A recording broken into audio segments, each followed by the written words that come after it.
গাজা অভিমুখী সবশেষ জাহাজটিও আটক করেছে ইসরায়েল। সবগুলি জাহাজকে আটক করেছে। আমরা সবচাইতে বড় জাহাজ এবং আমাদের সাথে 8টা ছোট নৌকা একই সাথে পাড়ি গিয়েছিল।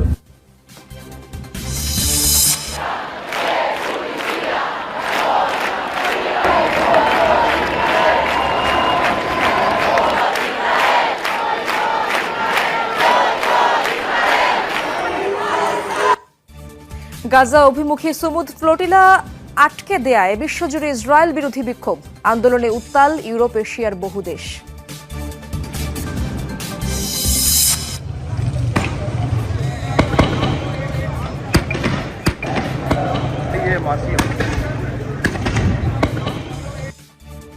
সরকারি ভর্তুকির দাবিতে টানা বিক্ষোভে রণক্ষেত্র পাকিস্তানের আজাদ কাশ্মীর, পুলিশের সদস্য সহ নিহত অন্তত 10। বন্ধ মুজাফফরাবাদের সব শিক্ষা ও ব্যবসা প্রতিষ্ঠান।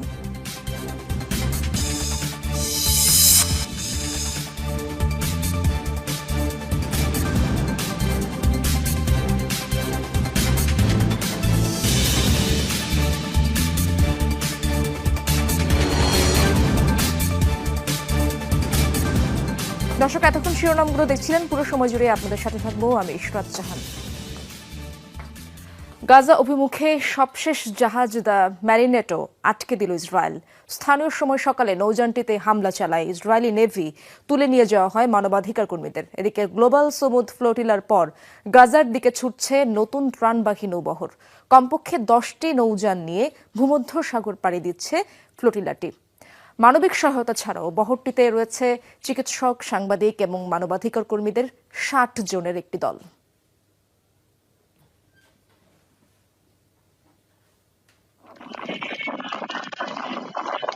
হৃদয়ে মানবতা আর কণ্ঠে প্রতিবাদের গান নিয়ে গাজা উপকূলের দিকে ছুটে চলেছে নৌযান ম্যারিনেট। তবে সকাল হতে ম্যারিনেটেও হামলা চালায় ইসরায়েলি বাহিনী। সবশেষ তথ্য অনুযায়ী গাজা উপকূল থেকে মাত্র 100 কিলোমিটার দূরে ছিল নৌযানটি, যাতে 6 মানবাধিকার কর্মী রয়েছেন। এদিকে আন্তর্জাতিক বিভিন্ন গণমাধ্যম বলছে ইসরায়েলি বাহিনীর হাতে বন্দী মানবাধিকার কর্মীরা অনশন শুরু করেছেন। গাজায় ত্রাণবহর নিয়ে যেতে বাধা দেয় এই প্রতিবাদ তাদের।